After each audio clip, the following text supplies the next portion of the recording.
Welcome to As I Live and Grieve, a podcast that tells the truth about how hard this is. We're glad you joined us today. We know how hard it is to lose someone you love and how well-intentioned friends and family try so hard to comfort us. We created this podcast to provide you with comfort, knowledge, and support. We are grief advocates, not professionals, not licensed therapists. We are you. Hi, everyone. Welcome back again to another episode of As I Live and Grieve. You know, this winter cold just wants to hang on. In this household of 5 people, we just share it back and forth and back and forth. But I've already expressed to everyone that I'm done now. This is it. This is the last cold I want for winter. And, you know, I'm ready for spring. This is about the time of year I start looking for buds on trees. Yes, I know that's not realistic, but I still start looking. It's just me. Welcome back today. And thank you again for joining us. With us today is Kelly. Hello. And our guest is Chris Mamone. Did I say it right, Chris? You did. Okay. Thank you for joining us today. Thank you. Thanks for having me on your podcast. Absolutely, our privilege. This is going to be a great conversation, and it's about a very difficult topic, actually. One, I think, of the most difficult things in the world of grief. Before we get started with my questions, of which I never seem to run out of, could you introduce yourself to our listeners, Chris, and give them a little bit of your background? Certainly. So my name is Chris Mamone, and I'm an acceptance coach. And what I do is I help people heal from grief, loss, and trauma to discover their self-acceptance and step into their personal power. And a little bit about how I ended up being a coach. It's a very interesting story. I've always been in sales my whole life, basically out of college, doing jobs and mortgage insurance and quite a bit of things in between. And long story short, I've always had grief and loss follow me in life. I don't know why that is, but it's always been on my plate, so to speak. So what really led me to being a coach, though, and committing down that career path was I had my first experience with death, losing my grandfather in my arms back in 2020 after a long battle with cancer. 2 years after that, I had the not so fortunate thing to lose my first son to stillborn and have to go through that whole process. So what I tell people about my journey, I call it the gift in crappy wrapping paper. That's the one we didn't ask for and the one we did. Good phrase. Yeah, but we got it. And so I was faced with a choice. Do I destroy my life with this or do I create something with it? And because of the love of my son, he gave me the strength to become a coach to help other people through grief and learn how to heal. And so nothing but grateful for that little man. He changed my world. Absolutely. I don't know if you realize this. I lost an infant son who was just 24 hours old. 24 hours. And it was at a generation, at a time in society where there were no smartphones, so I never saw a picture, never held him, never saw him in the hospital. He was whisked away to another facility where he died 24 hours later, and that's difficult too. In fact, first he was pronounced stillborn, and then they said, oh, wait, he's alive. So I feel like I lost him twice in some ways. It is a very, very difficult thing to go through, and I think I've actually grieved that loss more in the last 3 or 4 years than I did initially, because he was an entity that I didn't see. So it was easy in my mind to say it didn't happen. And I also have horrid guilt for having felt that way. At any rate, I so appreciate you taking the time to join us. And the term acceptance coach, I had not heard before I heard you. I've heard life coach, transitional coach, grief coach. I've heard many of them. I like acceptance coach because I like that word and the base word accept. Would you explain to people what you mean by that acceptance coach and clarify that though you do grief, it's not restricted just to loss by death? Yeah, thank you, Kelly. And I just want to say I'm very sorry for the loss you went through. As a fellow lost parent, I can share those feelings of guilt that just they hit you hard. So yeah, they do. I just want to share my condolence for you. Thank you. Thank you very much. And then, back to your question of acceptance. How did I come up with that? I struggled with my grandfather's death, and I struggle, even to this day, I struggle with my son's loss. It doesn't go away. It doesn't get easier. But what I came through I had a lot of anger when I went through those losses. And what I came to find out, because men have a lot of anger, the thing that I've told people about anger is that it's the part of you that loves you the most. It's the thing that says, I'm not seen, I'm not heard, I'm not understood. I don't feel like I'm myself. It's a big emotional flag for you to listen to yourself and understand yourself and give yourself space to be kind to yourself. And so losing my son in particular, one of those big moments where I came up with acceptance, I was a woodworker, and not even a month after we lost him, I was trying to build a box for his ashes. And I was very particular about it. It had to be perfect. It had to be right. I wouldn't settle for anything less. And the wood wasn't cooperating, so I threw it on the floor of my shop and I smashed my foot stomping on it.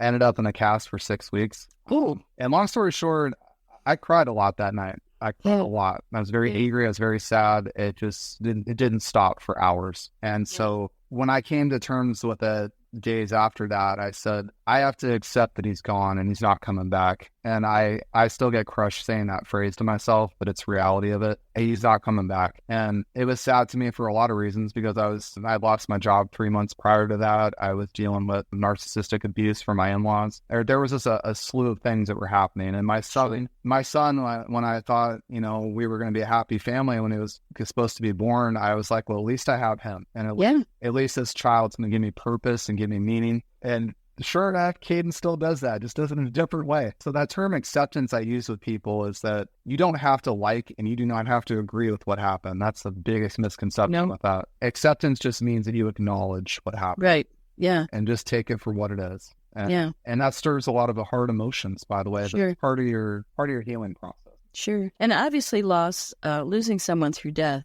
is incredible. But would you still help someone if they came to you and say, oh, I'm going through the worst divorce and I've got all these problems and everything? Would you be able to help someone like that? Absolutely. Shockingly funny story, in the mortgage world I was in for 8 years, I helped a lot of people at various stages of divorce. There's anger, resentment, betrayal. There's lots of slew of things I won't go into, but there's a lot there of grief and loss. Right now I'm helping somebody that's 58 years old and recently tried to commit suicide a couple days ago. I'm helping that person. Mm-hmm. I'm helping a lady right now who's lost a job and a relationship. Right. So I share that my term acceptance coach, the reason I chose that is that grief, loss, and trauma is not tied to losing and death. Right. It can be a job. It can be a relationship. It could be losing a house. It could be, losing something in your family. There's a lot of things it could be. Absolutely.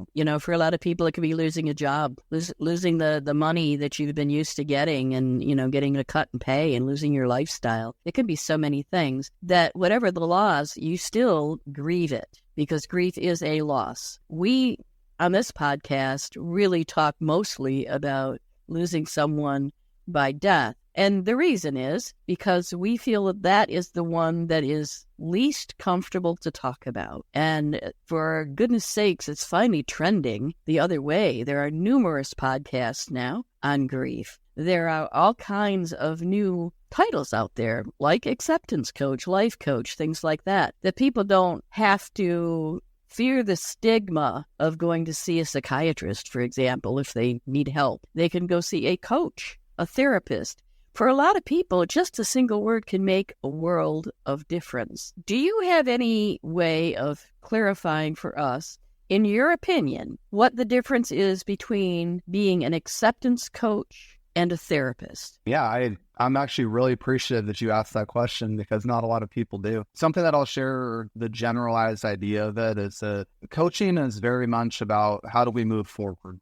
It's very much that space that we accept what happened, doesn't mean we like it, but we find what that path is to move forward. In the grief space in particular, trigger words I tell people to be very careful of when you go see a therapist or a coach or you're talking to people as you're grieving. Anybody that says move on or let go or get on with things, that is a very unsafe person to talk to. So please do not put yourself around people like that. There is only moving forward from that. Right. And that means learning how to use grief with you. Now, when you traditionally see a therapist, a lot of times, in my experience, and I still go to therapy, by the way, therapy is a reflection on your past. It's to look back and reflect and ask yourself, was there things I could have done better? Are there things I can learn from this to help me move forward? Can I look at this from a new perspective? It's very much looking back in your past and trying to create those solutions from regurgitating what happened. Coaching is very much, let's just say what happened, let's acknowledge it, accept it, and then let's try to figure out what does this path look like moving forward. So it's two different approaches that I both think are very, very valuable, by the way. In grief, I don't think coaching is better than therapy. I don't think therapy is better than coaching. I think both have a very usable space for healing. Yeah, I can't agree more with what you said. And I think in my perspective, for whatever it's worth, is that you were right that one is kind of reflecting back. And I know there's a slogan out there, don't look back, don't look in the mirror, you're not going that way. However, if you have feelings of guilt or anything like that, you're going to need to go back and revisit that. So there is definitely value in both aspects of it. It's going to make a difference what is best for you, depending on what you're going through, what you have gone through. And that's one reason that I encourage people, if they think they want professional help, to don't just pick a name or take a recommendation by someone and go to one person.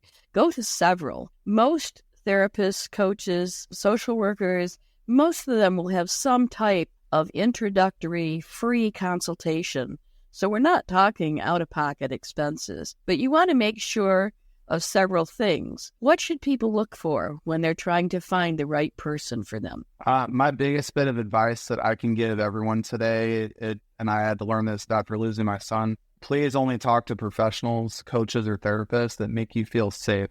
I cannot press that harder as a button, but you need to be in a room with somebody that makes you feel safe, somebody that creates a space for you to be you and express yourself fully. People that coach with me a lot of times try to bottle up their emotions or try to mute themselves. And I tell them up front when they do that, I say, this is a safe place for you to talk right now. There are no limitations with our conversation. I want you to get things out. If you need to, cuss and scream and get that out that way, please, by all means, do it. I need you to get that emotion out the best way that you can so you can see it. You got to be able to express yourself freely. And you need to also be with safe people, people that make you feel seen and heard and understood. You're not crazy. You're not ridiculous. You're not over dramatic. You're not overly emotional. I've heard those things come up. You're not any of those things when you're going through grief. Grief is what I like to call grief is like a roller coaster. Some days you're cruising along and it's real nice and life can go. Other days it's going to rear its ugly head and it's going to feel like you're falling 10,000 feet out of the air at 100 miles an hour. Yep. So be kind to yourself too as you go through that process. Yeah, one of the first things I tell people if they say, what should I do, is be patient with yourself. Just be patient. The analogy of the roller coaster is so perfect because there's that moment where you're just terrified and then you just kind of reach the top and then all of a sudden you lose your stomach. And it can happen that quickly too. Yeah. Yeah. Now, in your sessions with people, are they individual sessions? Right now, I'm only doing one-on-one coaching. So yeah. Okay. What's the benefit then of a group session? I've done group coaching a few times, and I'm in the process of getting that started right now to structure it. But group coaching, you do have it led by a coach such as myself, and there's usually a structured topic with it every week. So it's usually a 6 to 12 week program. The biggest thing I like about group coaching is that if you get the right people in the group, I hate saying that, but it's, for example, if there were 10 of us that lost children, everybody's grief journey is different. It's individual to them. So don't compare your situations. One child loss is not worse than the next. I'll tell you that. But you're going to find people say, this is how I learned to heal. This is where my healing journey took me. Or I had this really big breakthrough last week when I fell apart in my grief process. And this is what I learned from this. And so you get all these different perspectives from 10, 20 people. And it may not necessarily be what the coach says, but it might be that random person you're in the group with that you all of a sudden say, I can relate with John today. I went through something like that. And he's right about that. I can see that in that light. That's the real benefits of group coaching. Is a lot of perspectives and a lot of shared stories. Yeah, you can get that sense of, I'm not alone in this, and more so than if it's an individual session. And during your sessions, do you have different treatment techniques or different modalities that you will use to help people? I do. I have a lot of certifications for coaching, and I morph my coaching sessions to the person that's in front of me. So if I have somebody that is, for lack of a better term, somebody who's very emotional driven, I change the way I coach to match their personality, because if I don't talk in the language they talk in, it's not going to get through. So I have to, a lot of my coaching, believe it or not, is learning about my client. How do they receive information? How do they learn? How do they process their grief? What are those things that are triggers for them? What are those things that help them open up? It's always a learning process for me. If I have a man, for example, that's very typical, traditional, tough guy man, I'll talk in that manner for them just so that they can get the most out of their experience. So the tricky part about being a coach is you've really got to learn who's in front of you. You got to learn their emotions, where they're at in their healing process, and how they want to be talked to. You have to learn those things. How do you do that? I do it through a series of questions, and Usually in my first couple sessions with people, I don't talk that much. I ask a lot of questions and I listen because people in the grief space want to be heard. That's the big thing I've learned. It's very true. After losing my kid, I had a lot of people that just wanted to tell me what their loss was like and tell me, oh, it'll get better with time or it won't be so bad down the road. I had 2 weeks ago, I had a thought and I said, man, I wish I had been different when my son was almost going to be born. I wish I had done this. I wish I had done that. Or maybe if I did this, he'd still be here. This is 2.5 years after I lost him. Still have. Oh, yeah. So I use that as an example to say when I coach people, I lean into questions a lot and I'm really trying to read how you are as a person so that I can really connect with you. And you know, back to what you were saying earlier, by the way, Kelly, if somebody's not right for you and you get that vibe, it's okay. There's no negative thing about that. Just say we're not a good fit, and that's okay. I just need to go find the person I feel safe. Oh, absolutely. Because, and, hopefully they're professional enough to understand that, they're not going to be right for everybody, that they may have a certain manner about them or a certain tone about the way they speak that just isn't going to provoke a reaction in you, a response. And you might find, oh, I don't feel comfortable talking to them. That's not somebody you want. You want these sessions to be successful. Do you ever give your clients homework? I give my homework every week when we have a call. What might you have them do? For example, I have a client right now that's grieving the loss of a relationship that's been over for 10 months, and she's caught in a negative self-talk pattern, and she tries to reach out to this person a lot, subjects herself to that negativity a lot. And so one of the pieces of homework I gave her is I said, before you reach out to him, and I'm not telling you right or wrong, by the way, but before you reach out to him, I want you to hit a stop clock on your phone for 90 seconds. And I want you to ask yourself, what's causing me to feel like I need to reach out to this person that has clearly shown me I'm not important or value to them? What's causing me to feel this right now? And then write down, what am I looking or hoping to achieve out of that phone call? What do I need right now? What are my needs telling me? And then I also want you to write down, am I going to get that? Am I going to feel seen? Am I going to feel heard? Am I going to feel understood? Or am I going to feel like crap? Like, what am I going to feel? And I gave her that homework to say that I can't tell you right or wrong, and you're going to do what you want to do, but I want to help you understand and process your emotions. And that maybe through that process, by the way, maybe you'll get to through those questions and go, well, I said I want to call him today, but I don't need to. I'm good. Yeah. I'm all set. I know who I am. And so I give homework for people to go within and feel themselves and help them make better decisions for themselves. And that's why I say my coaching, I can't tell you what to do and I never will, but I'll give you suggestions to help you find your answer. Yeah. Ultimately, you have. Yeah. And we talked about in that initial consultation, agreeing to work with someone that you feel comfortable with. Have you ever had that initial consultation and refused to accept someone as a client based on that? I've only had it happen a couple times, but I really felt it was just not a good fit. And I'll share this openly. It's more the business side of coaching for me, but I'll just say that I am not a coach that feels comfortable taking people's money if we're not a good fit. And if I'm on the phone with somebody 1 or 2 times and that's very much just not in a place where we're aligned, so to speak, and there's somebody that needs somebody different, I see that, I tell them honestly, I'm just not the right person for you. And it doesn't mean you're bad, doesn't mean you're wrong, but just we're not a good fit. And I want you to go to that person that can actually help you. And there's a lot of coaches out there that won't do it. They'll take your money and just say, well, we'll try to make it work, or we'll try to do this. And you waste people's time and emotion. And that's where, as a life coach, I'll tell you, people share me their deepest pain, their deepest, darkest things that they won't share with other people. And so you have a privilege and a sanctity, by the way, to be respectful of people. And I take that very seriously in my business. Sure. And how do you know when you have done all you can for someone? How do you know when it's the end? That's a tough one in coaching. I'll share that with you. I have had clients I've worked with that I feel like we've done all we can, but life throws them a twist. And that can be a loss of any kind or just a shift in where they're going. And so for me, coaching is something that's off and on and ongoing with people. Okay. When it is over, by the way, sometimes I've caught on to that. I openly tell my clients, I think you're good. I think you're in a great place right now. Mm-hmm. And if you want to continue to have an accountability person, I will always be there for you. You'll never lose me. But if I catch on to that you've really grown as a person and you really conquered what you came to work with me to do, I'll let you know. Because I'm first and foremost, I make money helping people, but on top of that, it's the most beautiful thing to watch somebody go from a bad place and to see them better than I found them and in a place where they can carry themselves. I applaud and I congratulate and celebrate my clients every time they do that, because that's the biggest accomplishment you can get out of coaching. Yeah. Do you have, if someone came to you and said, can you recommend a book for me to read? Do you have any go-to book or books that you will recommend to people? It really depends on the situation, but back in 2022, when I lost my kid, I read 40 books that year. I read a lot of them. Yeah. If I have somebody that's more going through grief, but it's more been a masculine state, I'll recommend David Goggins' Can't Hurt Me. It's a beautiful story. The first 50 pages of his book makes me cry because his dad literally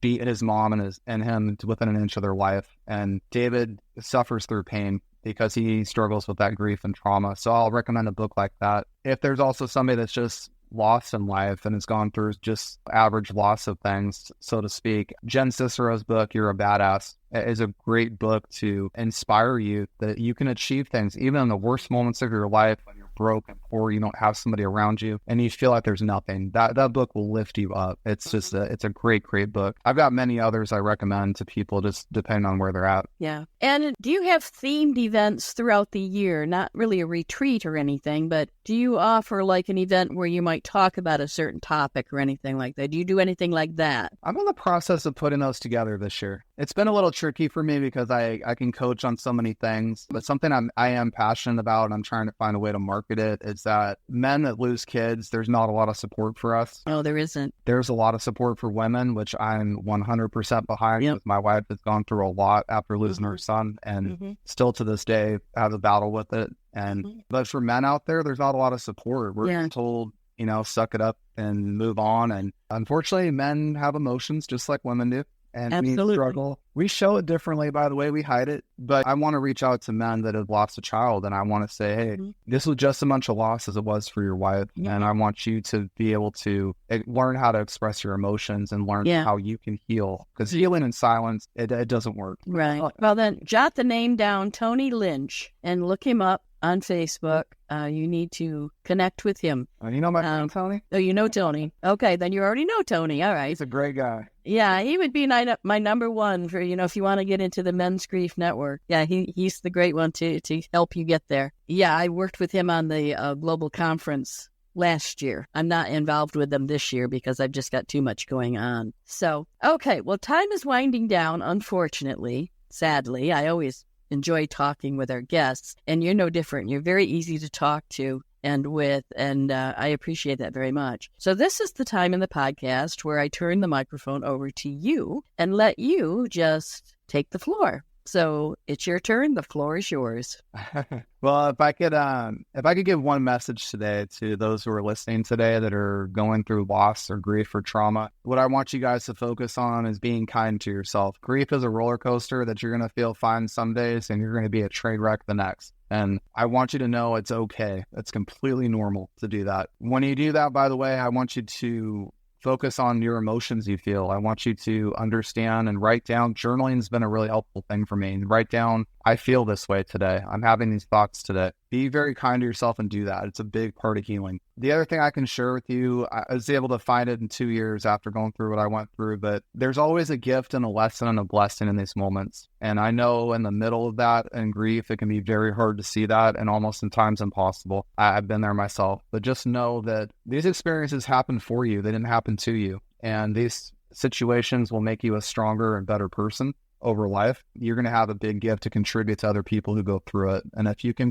learn to be kind to yourself and work on healing yourself and put yourself in a good place, however long that takes you to get there, you will always be able to help other people that go through it. And that's the biggest gift that we all get through our grief and loss. My other thing I can share with you guys, if you do want to connect with me for whatever reason, and I love meeting new people. I've met a lot of great people this year. I'm on Facebook. Feel free to come look me up. You can comment or DM me. I'm always open for conversations to things. I learn new things by everybody I talk to.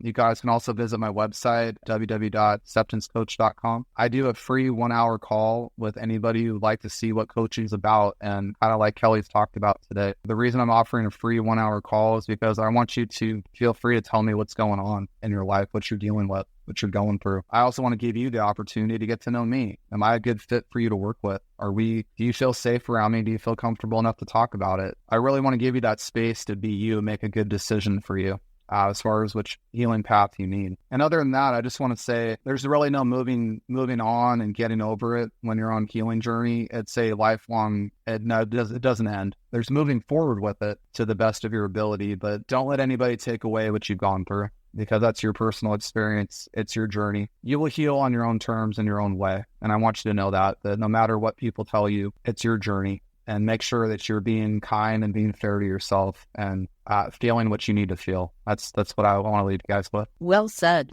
Well said. Kelly, do you have any questions or comments? I don't at the moment, but I think I want to be an acceptance coach now. That happens. A very good listener. Yeah. I love that.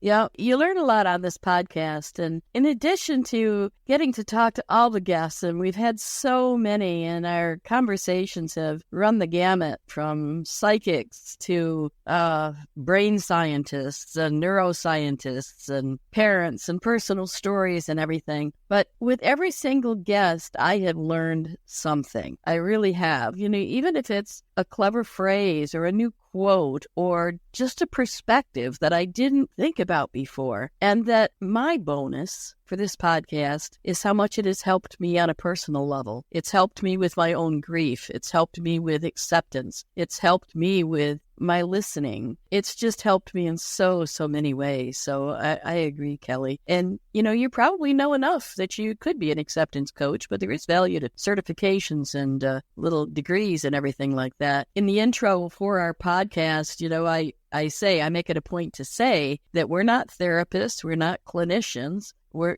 not medical providers.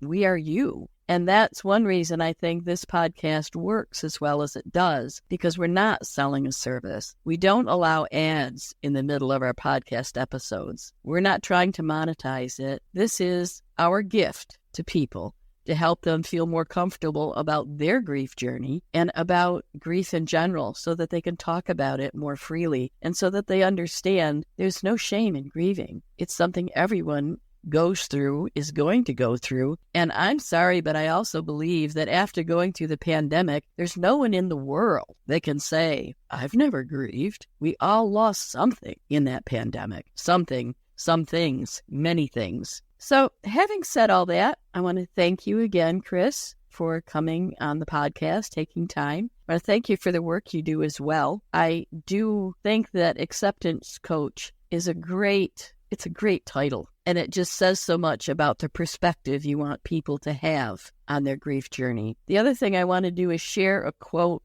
that really was almost a light bulb moment with me. And it was just a couple days ago I saw this when someone was telling a story about how much they had been crying, just sobbing and sobbing and sobbing. And someone said to them, crying is not pain. Crying is healing. And I thought, wow, what a statement, because it's pouring that emotion out that's helping you heal. And I thought that was such a neat perspective. So I'm leaving everyone with that thought. Take care of yourselves. Come back again next week for another episode of As I Live and Grieve. Thanks again, Chris. Thank you, Kathy. Thank you so much for listening with us today. Do you have a topic that you'd like us to cover, or do you have a question from one of our episodes? Please email us at info@asiliveandgrieve.com and let us know. We hope you will find a moment to leave a review, send an email, and share with others. Join us next time as we continue to live and grieve together.